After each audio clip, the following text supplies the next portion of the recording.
Kwa majina naitwa Muradi Juma Ramadhani, nasoma kidato cha kwanza A. Kwa mwaka 2026 kwa klabu ya Uwezo shule ya sekondari Buyuni tumejipanga kufanya makubwa kama tulivyofanya ya mwaka 2025.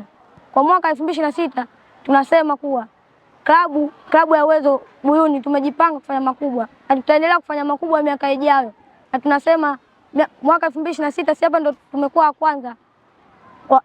kwanza wa mashindano kwa kuwa tuzo ni ya kwetu. Kwa hiyo mwaka 2026 tunasema tena Uwezo Buyuni tunachukua tena na tunaendelea kuchukua tena, na tunasema hivi, tunatuma nye mkaambie uongozi tuzo itakayokuja tena 2026 muiandike Buyuni, maanake tumejipanga sawa, na muambie washindani wetu tumejipanga, yani wajipange, na yani sisi tumejipanga zaidi ya wao, na tutaendelea kuwa kwanza miaka yote Buyuni.